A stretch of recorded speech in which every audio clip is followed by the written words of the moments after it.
Disclaimer: the hosts of this podcast, Timothy Patrick and Will Foley, are by no means medical professionals. However, having lived experience with mental illness themselves, they have gained useful perspectives on common mental health issues that some of us struggle to overcome on a daily basis.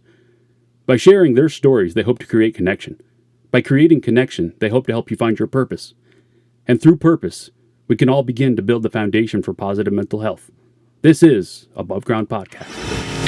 Are you ready to lace up your boots, throw up your horns, and jump into the pit?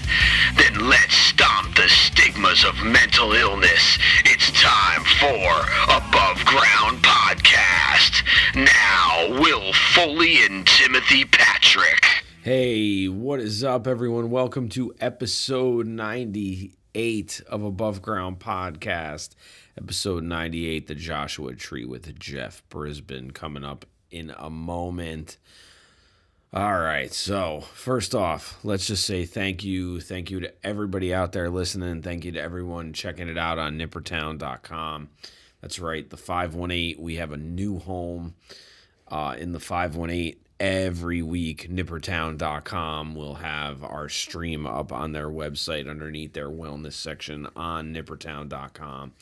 And if you don't know what nippertown.com is, or if you're not from the 518, nippertown.com is the premier online destination for everything arts, entertainment, culture, wellness, anything that has to do with the community, man, is on Nippertown. Nippertown's a huge music thing, and our guest today is a 518 singer-songwriter who has been around for a long time, and he's a very nice guy, and we talked to him about the loss of his son to suicide this week, Jeff Brisbin. He has a big show coming up this Saturday, April 24th at the Putnam Place in Saratoga Springs, and it is an album release party for his album Blame It on Love, and it's also a fundraiser for the Bar People page on Facebook. Bar People is a community page that shares shows in the Saratoga area,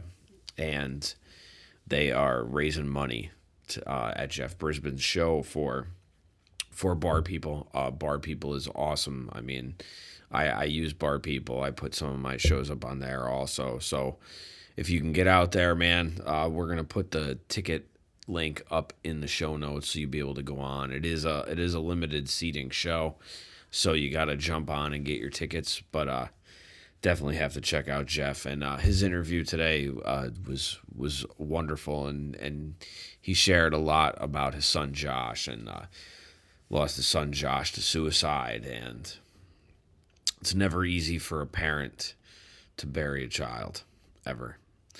And Jeff shares his story with us today. So thank you again for everybody checking us out on Nippertown. Don't forget, episode 100 is coming up on Cinco de Mayo, and we are getting closer, and we got some cool stuff that we're going to do. Be a little different type of a show, I think, and things. So it's shaping up. Don't forget, you can support the podcast by following us, hitting the like buttons, hitting the subscribe buttons, rating, reviewing us on Apple Podcasts. That helps us get the podcast out to more people because it makes it easier to find in listings. You can crush the subscribe button on YouTube to find out every time a new video drops or a new podcast drops, because it comes out every Wednesday on YouTube also.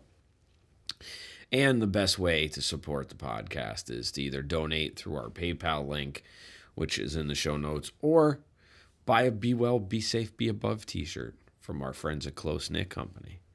Dan and Natalie, grease their hands a little bit with some cash, and they'll send you a t-shirt. It is getting to be t-shirt weather. So, I can't wait to get mine in the mail. Mine are coming. They're ordered. And I'll have pictures up so you can see what they look like as soon as I get it. But right now, it's time to get into the show, man. Jeff Brisbin, support local music, but more importantly, he has a story to share about the loss of his son, Josh. And this is called The Joshua Tree, episode 98, Above Ground Podcast.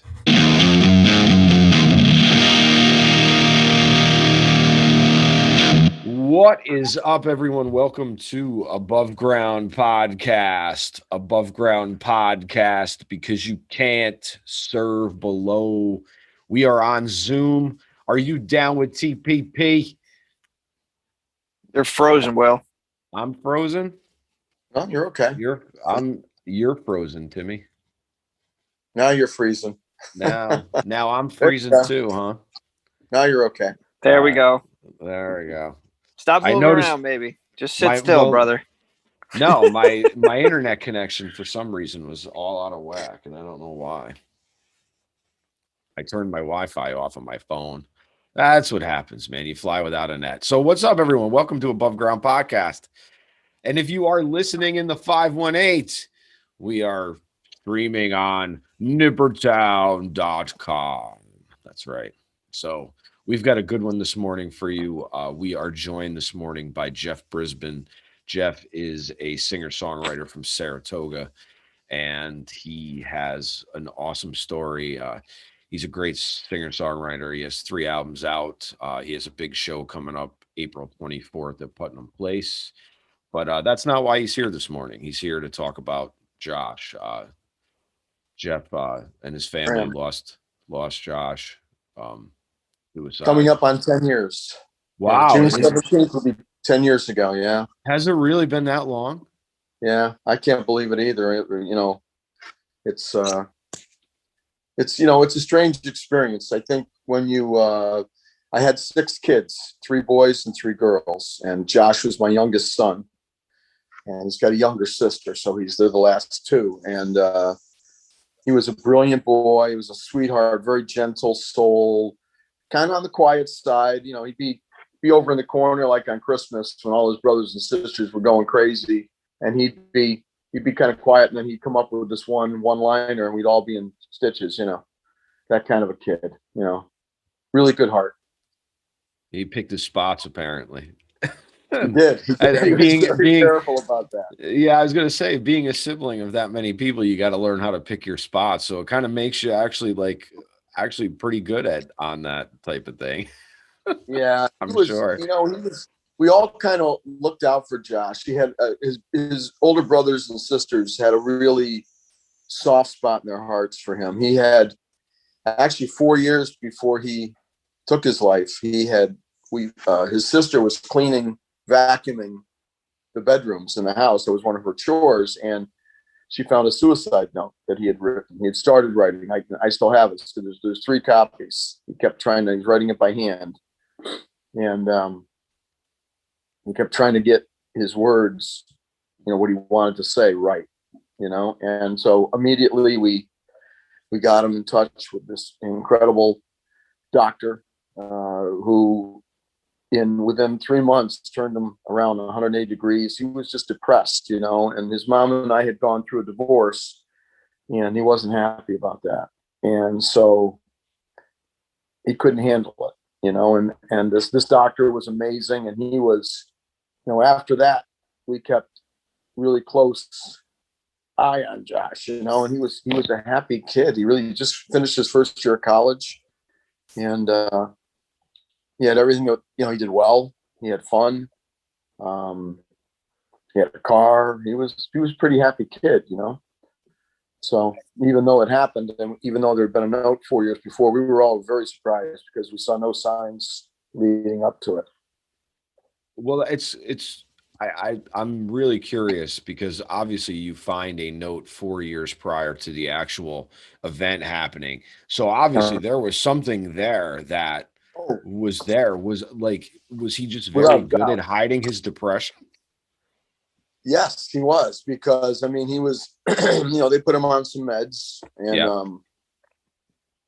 and he saw this doctor, for probably 3 years. And he was doing great. He had a great time out of college. He went to SUNY IT in Utica, and thinking about going into computers or some kind of, IT. And we were. I suppose you listening to me now talking about it would say, God, there had to be signs, but he hit him like, Clouseau would hide something. He was just. Had no idea. that we were shocked. I was finishing up a gig on Broadway in Saratoga, and my phone started blowing up as I was finishing my last song. I looked over, I see it's, going crazy. I got done with the song, I picked up the phone, went out front, and my daughter told me that he was gone. Yeah, his younger sister's baby sister. So she's 363 days younger than he is. Wow. So they were like Irish twins. Yeah. I was going to say, yeah, no doubt. We figured out what caused that, see? Yeah. And, yeah. And so, yeah. But it's, anybody that goes through it, it's unsettling. It turns your life upside down. And it's, I tell people when they ask me about it, some people still ask me about it. Some people don't, I don't mind talking about Josh at all. He is still with me every day. I talk to him every day. So people probably think I'm a little wacky, but that's okay. I'll talk to him every day as long as I'm breathing, and he was a special kid, and we all miss him so much. And he took his life on his brother's birthday, June 17th, which I swear to you, I see 617 wherever I go every day. I don't look for it. We got a hotel room up in Lake Placid one time, room 617. I mean, you can't make this shit up. It's no, you can't make this shit up. Trust me, I get it. The energy world is amazing, man. When there's something else that wants to get to you, it's going to get to you, and you may not believe it at first, but there's some stuff going on. And his brother's birthday. We want to be joyful for his brother every year, and it's hard. And it's usually Father's Day weekend if it's not Father's Day. This date, it wasn't that year. It was a Friday night that year, but it's usually it's always that weekend, Father's Day weekend. So it's a tough, it's bittersweet for anyway. You. Yeah, it's bittersweet. And listen, he, my son Paul, whose birthday it is, he, we talk about Josh all the time with all my kids, but he bought a Nintendo or whatever it is those kids play nowadays, just so he could do the online thing with Josh at 2 a.m. They get on and get headsets and the microphone. Yeah, absolutely. Yeah. And they have a blast. And the craziest thing, I mean, Josh never smoked or drank or did drugs, anything. He was like the model kid. And the craziest, wildest thing he ever did, he snuck out of his mother's house at like 11:45 so he could meet his brother Paul at GameStop because some big game was coming out. That was the craziest thing the kid ever did. I guess in college, he and his roommate, this kid fell asleep in a chair and they duct taped him to the chair and brought him to a different room. And so that's the craziest thing the kid ever did. He was just, one of those kids. Wow. Yeah, that's real quick. I just wanted to say sorry for your loss and sorry that to your whole family that this happened. But I just want to throw this out there. No one is going to judge you or question whether that if you saw a sign, maybe you should have done something. We're not here to do that. We're just kind of trying to get the story out and let people hear and connect and maybe learn something and pick up on something that they didn't know before. If they're in that situation, maybe they could, turn and look at something or maybe ask that question. That's all. Sure. Listen, I'm sure you would understand that for months afterwards, and even some days I'll wake up and I say to myself, what didn't I do? What didn't I say? What didn't I see? What didn't any of us see or say? And I went, I'm not sure everybody knows, but Hospice has a program. They will do 1 year of no charge grief counseling. Wow. I did not know that. Thank you. Yeah, I didn't. Thank you for that. Yeah, thank you for that. They do that. So if you lost your best friend, you can go and they will, and that's all they do is grief counseling. They are experts. And, wow. I remember my therapist, at least they did when Josh passed 10 years ago. My therapist said, you cannot beat yourself up. But I still do sometimes, what sure.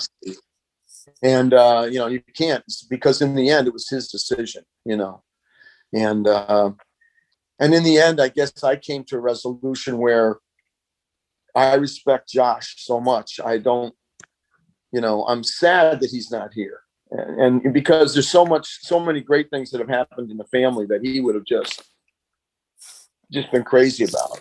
His oldest brother has a little girl now, Eleanor, she's 8. And, just things like that, just great things that have happened in the family that he would have been so in tune with and so much a part of, And I bet if you asked any of his siblings, though, I bet that they would probably feel his energy around some of those things at some point anyway, I'm sure. I think so. I mean, we don't shy away from talking about him. I mean, we don't get drunk in the moment or get waterlogged in the ocean of it. But we certainly, because I like how you put that. Well, that's the songwriter in me, I guess. Yeah, I love it. It's great. I got a couple more songs about him too, of course, but I think that it was real and it happened. But the thing that we're most grateful for is he was here for 18 and a half years. He was in our lives. He made us laugh. I put his ashes in a very unconventional, quote, as Ross would do it on Friends, illegal place. He's in a certain park in Saratoga Springs. It's a very large park. It was designed by landscape architect as Central Park. That's where his remains are. And so, in the beginning, I went every day. I don't now, but I go lately because of proximity. I have been going probably 5 days a week. And he's right by a bench, right at the base of this big oak tree, overlooking. If you look down, you look down at the War Memorial and the pond, Yes. And lots of times I'll go and there'll be a homeless person on the bench there. So I'll sit at the other bench a little farther away, and sometimes I'll wait. Sometimes the homeless person's sleeping, so I don't want to disturb them, And but that gives me comfort too, that maybe that's why they're there. They know Josh is there. And I had put on the tree, I went to, remember Things Remembered? Yes, absolutely. Yeah, absolutely. I went and had a little thing, maybe, I don't know if you can see my fingers here, maybe 4 or 5 inches long, and it said the Joshua tree. Ah, that's awesome. That's cool. That is great. I put it on the tree, but it was gone in like 2 weeks. So I don't know, the city wouldn't have bothered to take it down because they wouldn't have even noticed it. But probably some kid sat there and said, "Oh my God, the Joshua tree. Hey, my name is Josh," not even knowing the real reason it was there, and that's awesome. Yeah. But it's kind of nice because, he has a sister in Chicago and a brother in Boston. So when they come to town, it's right in the heart of town. They can go there, and it's beautiful. And we all decided that's where we would put him because we would go to the park all the time for years, and we would sit right up there and watch the fireworks on July 4th. So that's really why we chose that particular location. That's awesome. Yeah. So the when you first found the one note, that was around 14 years old? Yes. Wow. Okay. Yep. He was, I think, a freshman in high school. And he went through some, like most kids, sadly, he went through some bullying, and for a couple different reasons. And that was probably part of it, I guess. But in the end, for the note then, he was saying, like, I'll tell daddy not to, that I'm going to be okay, and I'm going to see his brother when I get there, when I go to heaven, and those kinds of things. Yeah, I know. And he wrote it 3 different times. He started it over to try and get it to say exactly what he meant. And his sister the vacuum cleaner sucked it up underneath the bed, or we never would have known that. Wow. Yeah. And so Yeah. Now, was it right after that first note that he ended up in counseling? Was that the first time that you had We had needed to gone, get it? well, we had done some family counseling because he was having trouble assimilating into his mom's husband's family.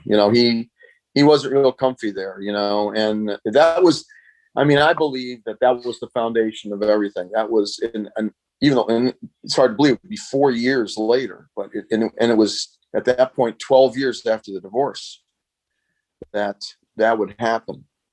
Now that song that I sent you, Will, Yeah, Same Old Moon. Same Old Moon, yes.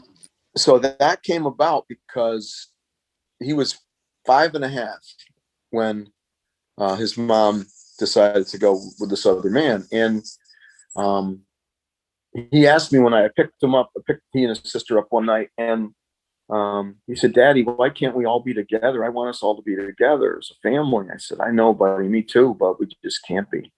I said, "But if you look out," we were riding along in the car, and it was nighttime. I said, "If you look out, see the moon over there where you are in your room, you're going to look out your window every night. You're going to see that moon. And where I am, I'm going to look out my window and I'm going to see that. We're going to share the same old moon, the same stars, and the same sky." And pretty soon, after a few nights of doing that, "I'm going to come and get you." That's why there's that line in the song, "I'm coming for you soon." And That's so awesome. that's what that's all about. Yeah. I just got goosebumps. Yeah, I did. Yeah. Wow. And I had that, I printed those lyrics out and I put that on his wall in his room. But he would look at that every day. So he knew how much he was loved. There was no doubt. We adored this kid. We really did. He was, and because of the note, we we just, and his mother watched over him, and I remember her saying to me, what he did was he went online. The sheriff's department told us this afterwards. He went on, they took his computer and looked at everything. They went online and he had found somewhere, as wonderful as the internet can be, he found the number one way at that particular time in 2011 that the people in Japan were taking their lives, the method. And he mixed 3 chemicals together and sat in the front seat of his car. And he had a little bucket in his lap. And he mixed it together and breathed it in. He was gone in like 5 breaths. And they had his mom's house. He did his mom's house, and his mom's house was in Stillwater. And so they had a hazmat team from Momentive, the factory in Waterford. Yep. They had a special crew go up, because he was so toxic, and I couldn't see him for 4 days afterwards because his body was toxic. Wow. And so, the incredible people, I have, a lifelong friend, Mark Phillips at Burke's Funeral Home in Saratoga. And I said, "Mark, I felt like the Godfather. You got to work your powers, and I've got to be able to see my boy one more time." We couldn't embalm him, and so he made that happen for me, and it's really weird. You think back on someone's life, and when he was born, I remember that night I went down with the doctor. Sorry. Where they were doing his footprint, with his footprints and stuff, And I remember I was the first one to kiss him, and I was the last one, Wow. In the end. His mom wouldn't go in and see him first because we didn't know what he looked like. And so I went in first, and he looked okay, he just looked like he was sleeping, and Mark had combed his hair over. He was in his crate, and that's the weird thing too, when somebody dies, and we all know that logically, but when it's your kid, number one, it's not supposed to be your kid. No, it's not. Right. It's unnatural, and but when and I gave him a kiss for each one of his brothers and sisters.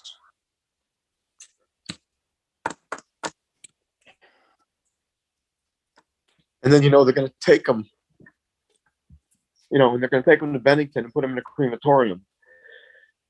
It's your boy, So it's hard. Oh yeah.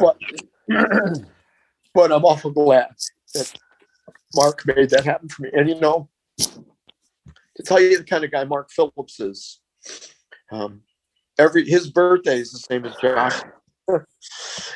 And every year from Mark Phillips, it's usually a voicemail. Sometimes it's a text message.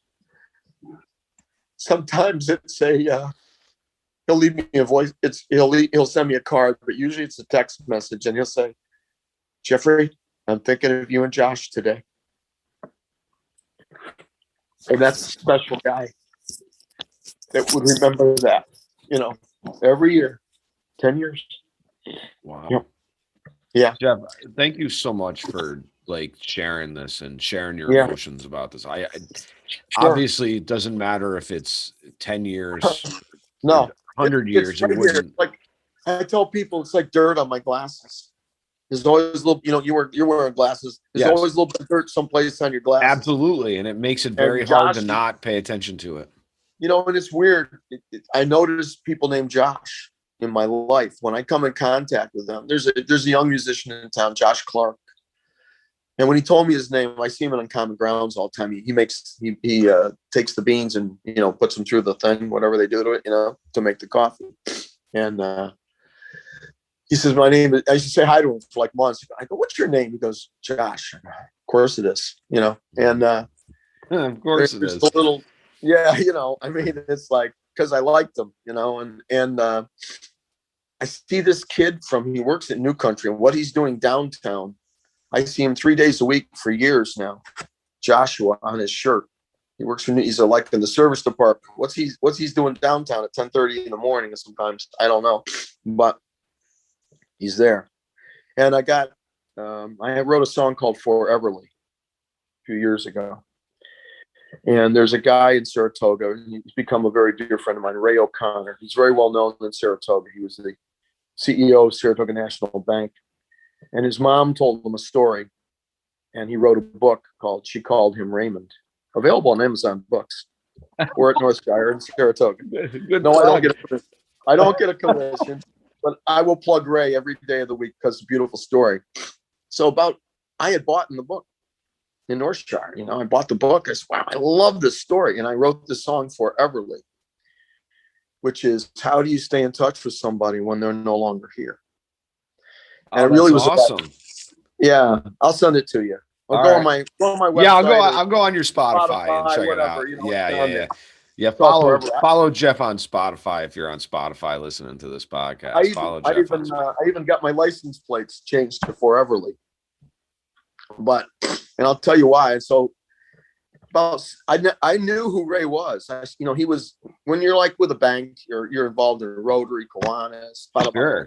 Yeah, you're on every community board stuff, you could be on, right? To spread your grab business, And he's one of the nicest people you will ever meet. And he wrote this incredible story. It's a true story. It's about his mom and the man she married before his dad. And he knew nothing of this. And on his mom's 80th birthday, she told him the story. I mean, it sounds like a movie, doesn't it?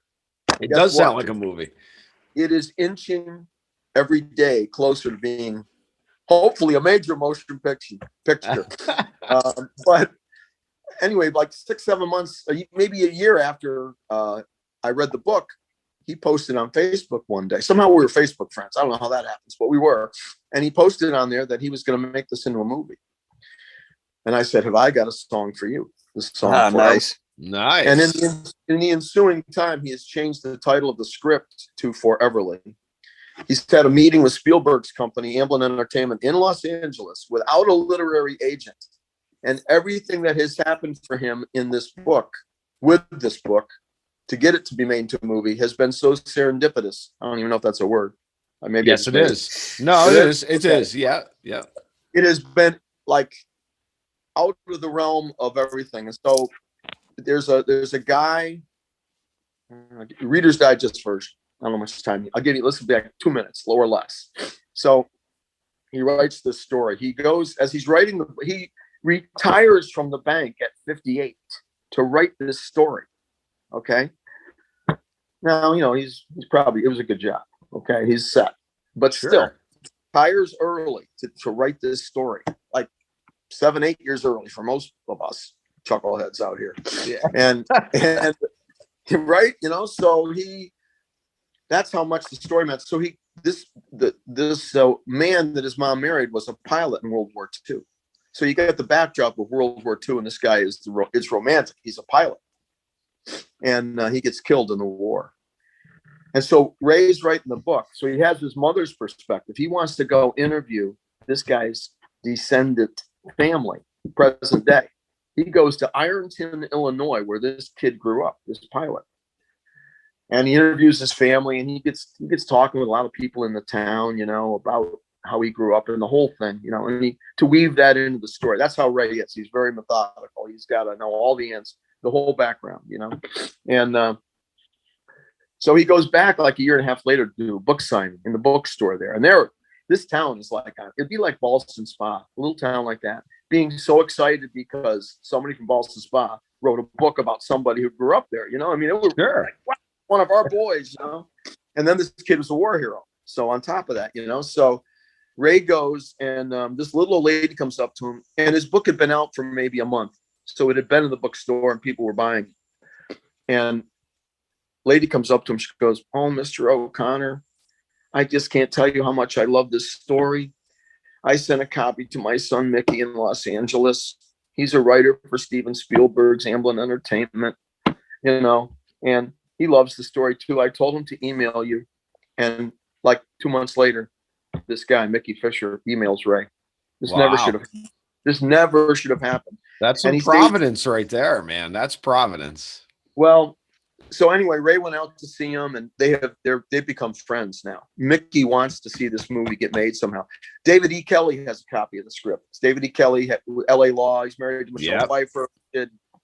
He does Big Little Lies on HBO right now with Meryl Streep and Reese Witherspoon and Nicole Kidman. He can get something made. Ray has entered every film festival. He enters the script, and he won the Phoenix Film Festival, Best New Script. Came in third in the LA Film Festival. So he's pushing. Wow. Anyway, the last little piece of Joshua James in this. Mickey Hatcher said to Ray, he says, "Ray, you don't have a literary agent. You don't have somebody knocking on the doors, making phone calls every day." And he says, "I'm going to push for this. I am." He says, "But I want to see you get this movie made. I think you should make a trailer, your own trailer for this movie before a movie is made. We'll take Jeff's song, we'll put that in there." And so he hooks him up with this guy who makes all the trailers for all the big studios, Disney and everybody. You know what his name is? Joshua. It's got to be. Of course it is, man. Wow. So I'll tell you one last piece to that story. About a year after Ray and I became friends, and I see him 3 or 4 times a week now. We're very close. And I had a dream. I never remember my dreams anymore. When you're younger, you seem to remember them. I don't know. But I never remember them. And I haven't remembered a dream since this. That's like a year and a half ago, 2 years ago. The dream was I'm looking down at my shoes, and I'm walking on like a red carpet. And I look up, and I got nice pants on. I look over, and there's Ray, and he's in a tux. And we got these lanyard things, with our names and so you can get in. We're at the Oscars. We win. Nobody knows who we are. We go by, "Ray, there's Julia Roberts." Nobody knows us. We just think it's a couple of punks walking down the carpet. We win. Best original song right here. All right. Best original screenplay. And the last part of the dream is we're at Elton John's Oscar party, and I'm on the bench with Elton because he wants to talk to the chucklehead that wrote the song, won best original song. And I'm telling you right now, it's happening. It's going to happen. I've seen it. It was like the dream made sense to me. It was like, it just did. Anyway, and the other Joshua connection. Josh is still there. He keeps popping up in my life. Thank God. I have to ask. So, what other So was Josh involved in music? Was Josh, are any of your other children involved in your music at all? Or Well, any of the so musicians, the artists? I have two sons, two older sons. One lives in Boston. That's Jeff, and he plays guitar and he writes songs. And he's working with a guy out there, and they're working on an album right now. So yes. And then my next son, Paul, is an incredible songwriter. Also, I mean, he writes incredible songs, and he plays all the time. Paul used to do the open mics at Gaffney's a lot. Oh, okay. Yep. He doesn't anymore. He works for Stewart's. He's like their training director, and he's tired at the end of the day. It's not really his dream. I said, listen, when I go, I'm leaving you all my PA equipment. You're going to go out because he's going to retire early. He's going to be one of those Stewart's millionaires. You've heard about that, right? They have that. No. Employee. I'm telling you what, I don't know why I didn't go to work for him 25 years ago and finish out my work life there. How stupid was I? But when you work for Stewart's, if you're full time, you have to work so many hours a week. I don't know what it is, but they put you in this ESOP program. In fact, Taylor Guitars just went to the exact same kind of program. And the employees now own, I think, about 49% of Stewart's. There's the Dake family. Yeah. Okay. And so they give, based on what you make in a year, I don't know if it's 15 or 20%, they give you for this program every year. Well, he's at the $500,000 mark right now. And he says it doubles, and it makes money. It doubles. Like he says, every 5-6 years, it'll double. He says, so when I retire, he says, I'll have about $2.5 million. Stewart's is on fire. They've had, in the middle of this pandemic, they've done incredible, just incredible.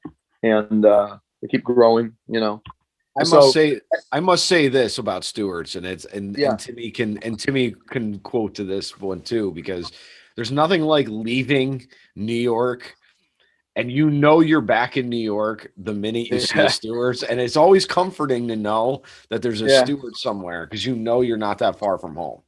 Yeah, that's right. That's right. And they're expanding, So it's kind of fun with they play guitar, and my daughter in Chicago, she plays a little guitar. She'll go out and do the karaoke nights. None of them really want to be a musician like me. I mean, Jeff has gotten more into it recently, the last couple of years. The pandemic got him and his buddy working, they're doing stuff, and they send each other the files. Jeff will do a bass, and then, they keep swapping stuff. Technology is amazing. Yeah, which is how, my last album, Dave Maswick, who's an incredible producer and musician in person, wonderful guy. He produced Same Old Moon also on the previous album. I've done 2 records with him, and we did some of that at the end, because I wanted to have a choir on a couple songs. It was what I heard in my little cranium, and we just couldn't do it because of COVID and logistics. How are you going to do that? How are you going to get that 25 people or whatever, 20 people together in a room, and anyway, so we did it with like 3 people. It sounds good. That's all you got to do. You only need a couple extra voices, just double and double and double, and with the technology. Absolutely.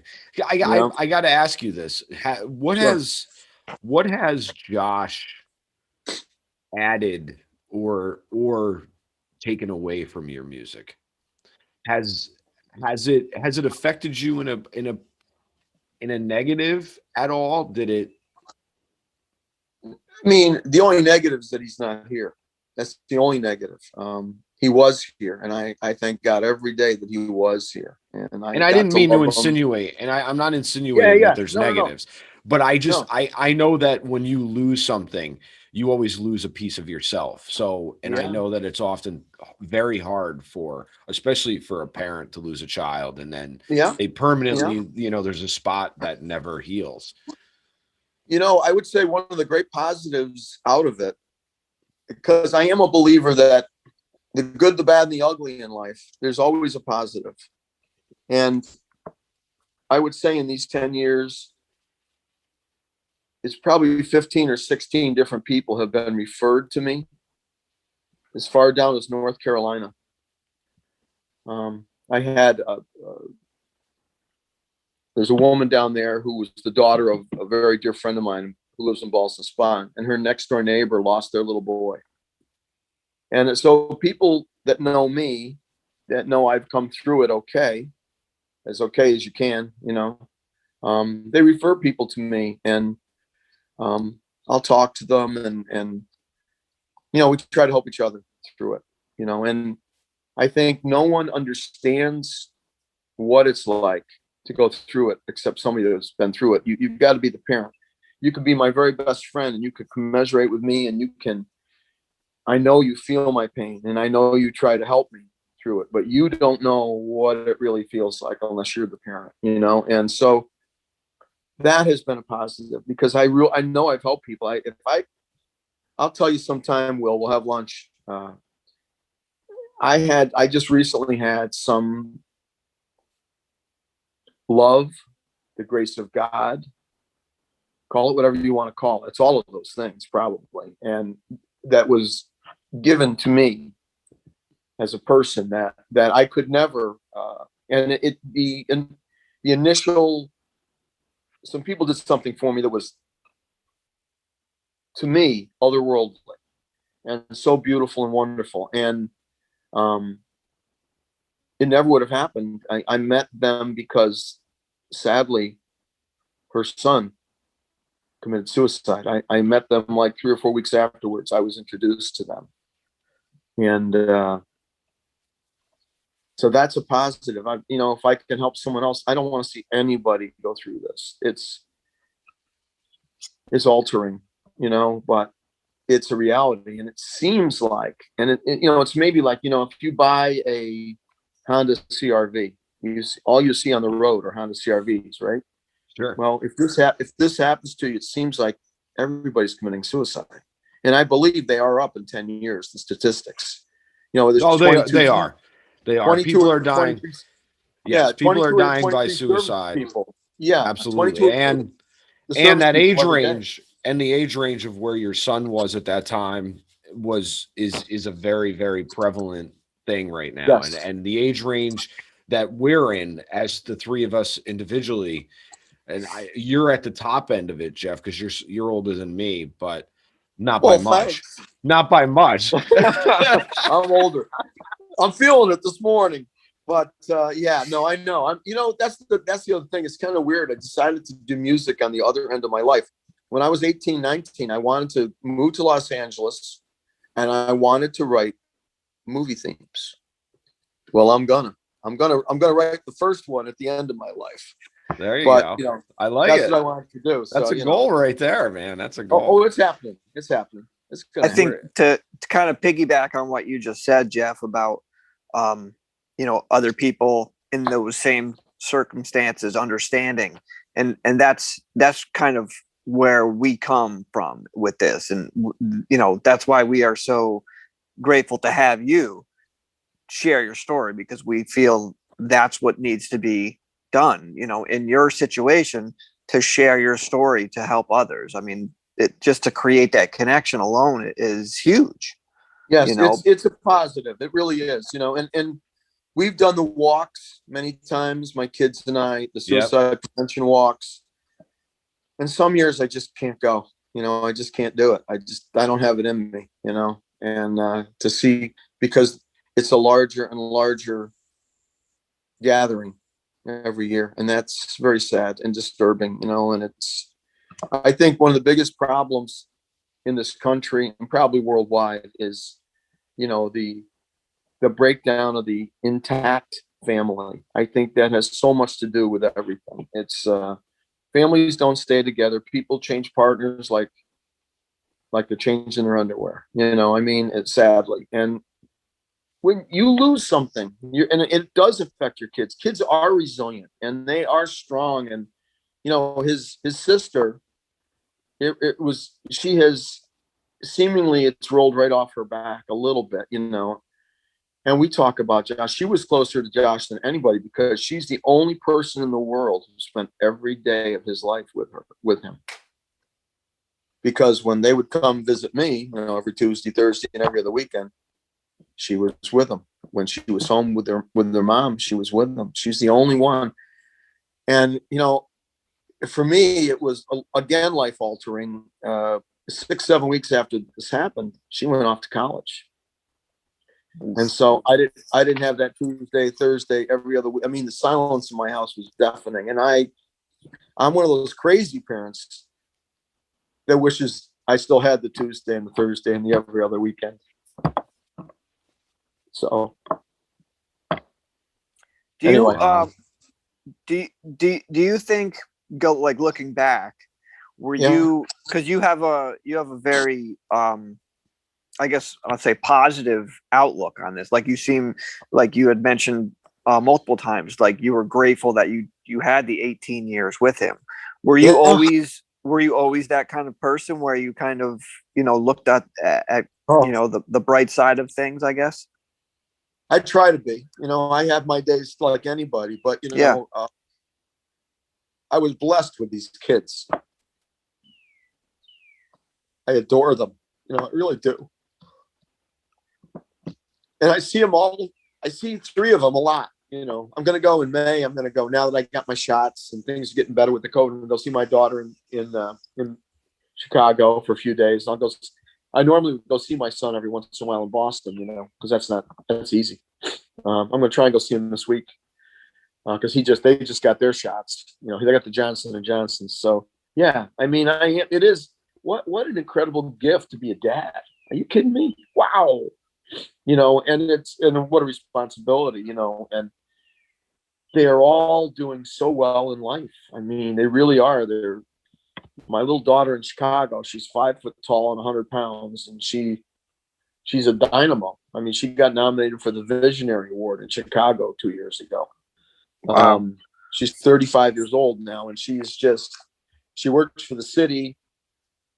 She went there to go to grad school, DePaul University. She had a degree in journalism from SUNY New Paltz. Yeah, I'm a sentimental slob. I'm sorry, guys. I can't help it, but I like it. It's good. My emotions are right here, baby, and it's whatever it is. We have emotions for a reason, and we have to use them, and we have to name them, and we have to do all that stuff with them. Yeah. And she went out there and she went to DePaul, and I think she's like 2 credits short. She's got Allie, you got to finish that from graduating. But what happened was she got a job as a waitress in this little place. The day she got there, she was hunting for a little job, so she'd have some money coming in while she's going to school. She had saved a bunch of money, beforehand, so that she was ready to go. She found a place to live the second day she was there. And when she got into this little cafe known as Kitchen Sink, it used to be, they're not in business anymore, but she sold her. What happened was, after a year, she and this other kid who worked there, they bought the place and they transformed it. And she is amazing. I mean, she gives back. She did the thing called Community Glue Workshop. Now, this is probably 12 years ago. She made Brian Williams NBC News one day because this thing caught on. The Tribune and the Chicago Sun-Times wrote about it. She got interviewed by some radio station in Australia. They heard about it. Ways of marketing her restaurant. She said, listen, the first Sunday every month, I'm going to get a couple of guys, old guys like me, that are better, more handy than me, that can fix anything. Like MacGyvers, these senior MacGyvers, and people would bring things in and they would fix it for free. And people would say, hi, I pass you on the street every day. I've seen you a million times, but I don't know who you are. I'm Bill, I'm Rita, and it created a community and it caught on. They're doing it all over the country now. And I'm sure she wasn't the first one to do it, but it was a very vital program. And, the restaurant flourished. I mean, it just became a gathering place. Like I like to say, like Uncommon Grounds in Saratoga. Sure. I think we need a program. I think we need a program like that for mental health. I think we need to have like a pop-up group in some of these places where we can do that, man. Yeah, just talk and whatever, and but she's amazing. And so then she went to work she sold her interest in the restaurant, and she and her boyfriend had a 3D print shop, which they just closed. But she went to work for the chamber for quite a few years, and then she was the director of new business development. And then she has the same job now for the city. Chicago has she'll yell at me. I'll get this wrong. It's either 56 or 58 districts, neighborhoods, kind of like boroughs in Manhattan, Sure. like Manhattan, Queens, Brooklyn, only they're smaller. Like hers is called Edgewater. It's very safe there. And the zoning is 6 stories. So it's like Saratoga. She feels very much at home there. It's beautiful. Last time I went to visit her, I had a priest get out of his car. Allie, come over and give her a hug because he saw her walking on the street. That's who she is. I'm so proud of her. She's amazing. Very outgoing. And she just created a program where they just vaccinated 2,500 people, that probably would have had a tough time getting to a place to get vaccinated. So she's a giver. She's amazing. And so I'm proud. So I think all my kids have taken something different probably of our experience with Josh. They certainly hold him. I don't want to speak for them, but they hold him in their hearts, definitely. And they were very glad he was here. And that's, sometimes you don't get 18 and a half years in life. No, this new North Carolina couple, she just posted on Facebook.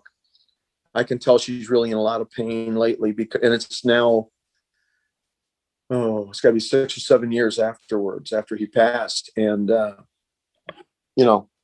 she's been posting a lot of pictures of him when he was little, and he would have been 15 the other day. Well, Josh is coming up in October. He would be 29 years old, Wow. Blows my mind, all he would have accomplished by now, And I see his friends, a lot of his friends, they know where he is in the park.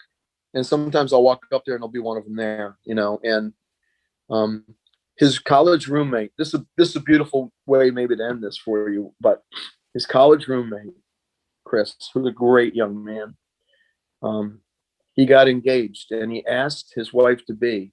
There's pictures. He did it in Congress Park because he knew Josh was nearby. Wow. Right. Wow. And That is he posted awesome. pictures on Facebook and Wow. Yeah. They went to grade school and high school together. So it was kind of, and they weren't best friends, but they were good friends, and, but he sent me, when I saw the picture of him doing it, he sent a note back to me, said, I did it there because of Josh. That's and awesome. that just blew me away. Yeah. That is awesome. So he's still in their minds and hearts too. That is great. I have one quick question, kind of put you on the spot, Jeff. Sure. I'm just curious because you've obviously been in this kind of we'll call it a community for quite some time. Do you personally find the language of this important? Like some people use die by suicide and some people say committed suicide. Do you find for yourself that is one easier than the other, or do you not really?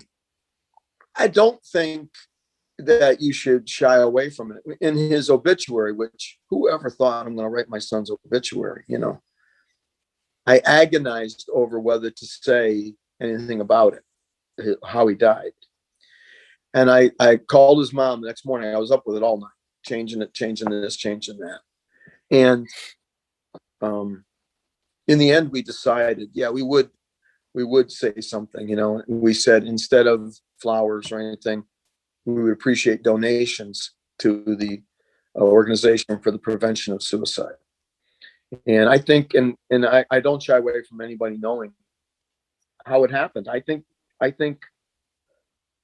it's painful for me to think of that, I was kind of pretty angry with God afterwards. Why didn't he roll the window down? Why didn't he make him spill that last thing that made it toxic, that last chemical, but, in the end, it was his life, and I have to respect that. I don't want to, but I have to respect that was his life, and he didn't want to be here anymore. It just was too hard for him. And, you always wonder, I'm probably going to write another song, one more day, because I think when somebody is, when I was like 16 or 17, I can remember writing a poem when I was like a junior in high school about, it was tongue in cheek, but was it? About committing suicide. I think a lot of people have these thoughts, and if they had one more day, to think about, that really isn't the answer. You can fix almost anything. You can't fix maybe if you have terminal cancer or another terminal disease, but any other situation, I certainly would have done anything I could to help him fix whatever he was feeling, and the rest of his family would, his mother would have, of course, so, I think, if somehow they could have one more day, they would just pause and say, well, no, not today. I won't do it today. It's like me, sometimes I'll be riding around in the car outside. If I'm going here or going there, and I'll say, when I'm driving there, I'm going there, but I get there, I don't want to go there. You wonder if they could have that choice. So I don't think people should shy away from it. I think it's important to acknowledge that it's not anything you want to happen to anybody let alone one of your own kids, but if that's how they did it, people should know. So they're aware of, God, there are a lot of people committing suicide. What can we do to help? What can we do to, and I thought of getting really heavily involved in the organization and, doing talks. And I certainly would do that for someone if they asked me to, but I kind of like the way I do my gentle counseling sessions, where it's just love. I'm going to love these people. I remember there's someone in Boston Spa again. And last year, maybe it's coming up on 2 years now, I think, that their son committed suicide. And again, I was put in touch with this person. They were referred to me. It's really kind of sweet and beautiful when that happens, I think. And, we have like a kindred spirit. We joined a club we didn't ever want to join, but we're there. And so let's try to make the best out of everything, and it wasn't Deb and Rich, was it? It was. Oh, yes, it was. Yeah. They've been on the podcast. We had them on last November. If I'd said realtor, you would have known right away. Yeah. Yes, absolutely. Yeah. And so I sent her Same Old Moon. And I just saw her a couple weeks ago, but I sent her Same Old Moon, and she said she was at her other son's in Round Lake on this particular night. And she went outside to listen to the song, and she didn't realize what the title was. She just clicked on it, and she was looking up at the moon, and there it was, Same Old Moon. We shared, and I like to think that Josh and I still share the same old moon, same stars, and same sky, because he's in heaven. He can see that, You sure do, absolutely. I think you definitely do. It was episode 77. Deborah and Rich Street were on. Okay. It's called Doing It for Johnny. So if you're just checking out the podcast for the first time, you can go back to episode 77 and hear their story. I will. Jeff, thank you so much for doing this, man.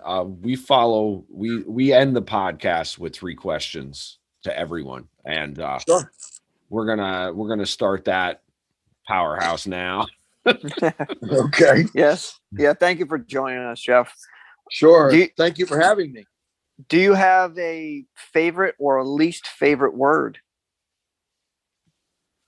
A favorite or a least favorite word? Well, wow, that's a thought provoker. I would say one of my favorite words has got to be music. Yes. My least favorite word would probably be hatred. Sure.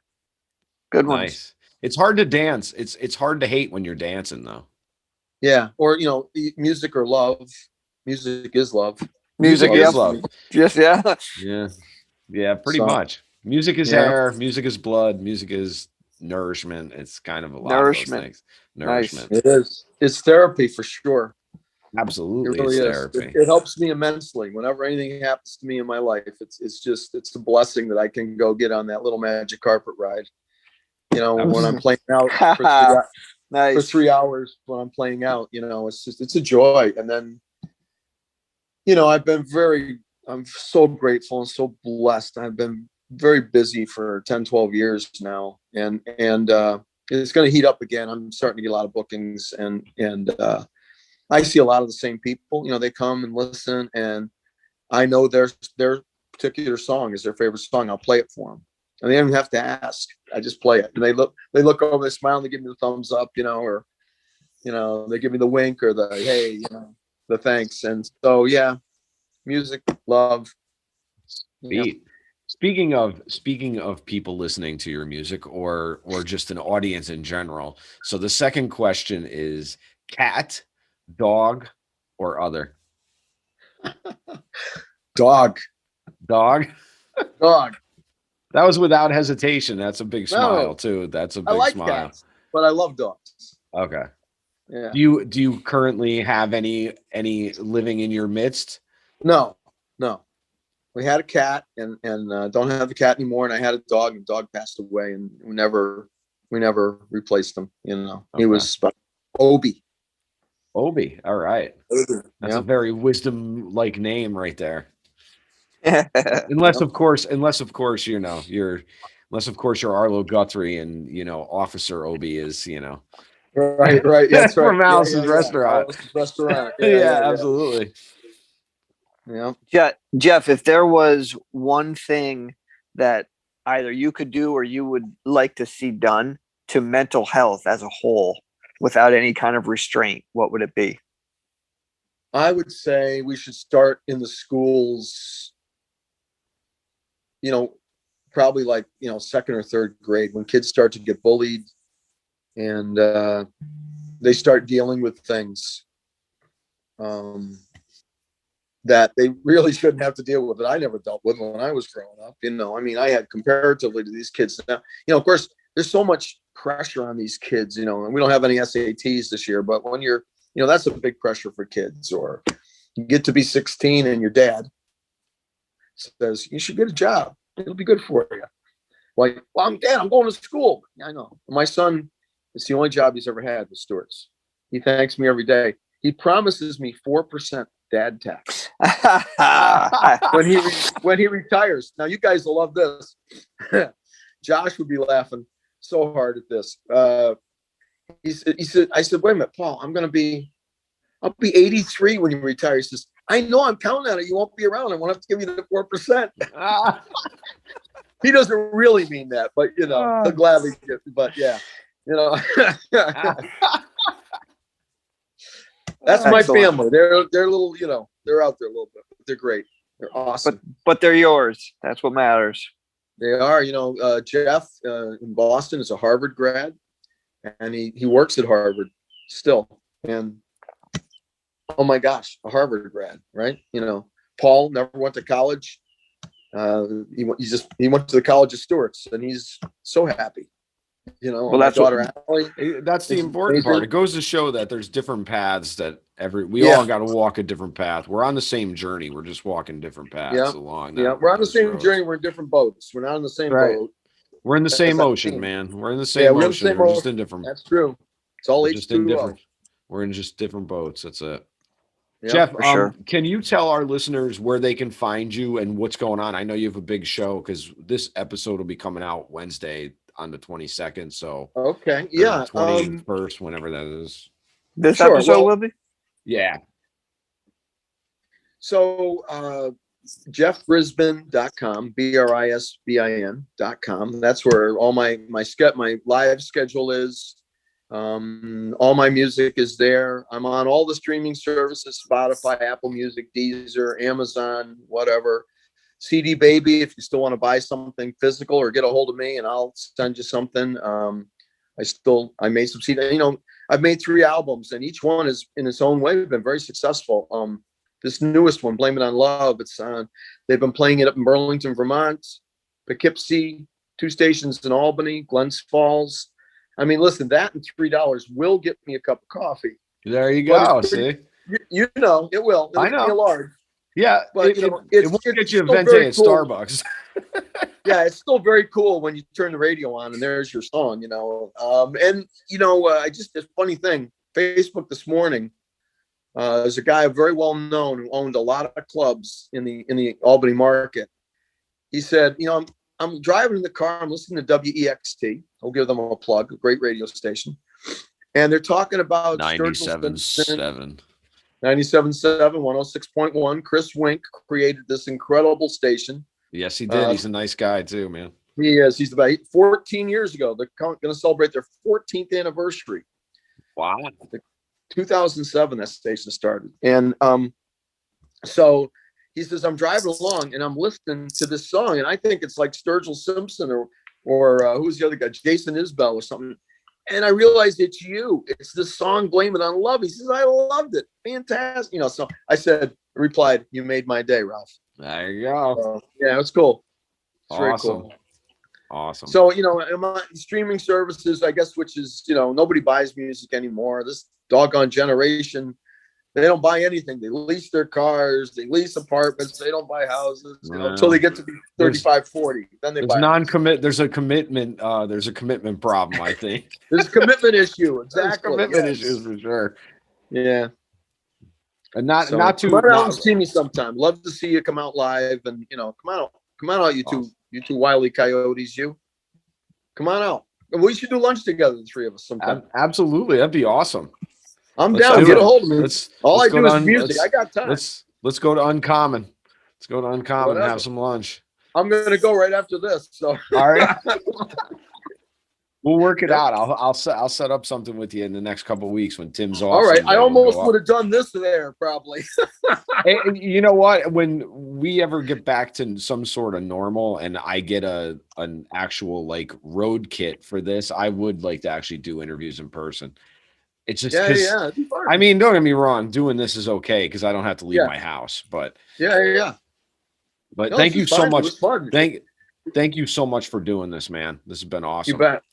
And I wish that nobody goes through this, but if you do, there are people that will reach out. You can reach out to that will help you. And there's a lot of resources. Like I say, the hospice, at least in Saratoga, it's a year's worth of grief counseling. I just recently, last year, I lost my best friend, and I recommended to his wife that she go, and she has, and it's helped her immensely. Excellent. Because that's their forte. Yeah, well, hospice is the grief counseling for people in hospital and everything. Yeah, so I did not know about their program for people. Yeah. Somebody told me somebody, mentioned it to me when Josh passed. And so, it's a great resource. And don't forget, you also have healing conversations too from American Foundation for Suicide Prevention too. That we absolutely do. We're going to sign off now. So until next week, be well. Be safe. You too. I got my shots. Get your shots. Get your shots. Get your shots. I'm golden now. I'm almost glowing now. I see it. I see it now. See, you can see the glow here as I sit by the lake. That's right. When you're sitting by the lake, I like it. And as always, be above.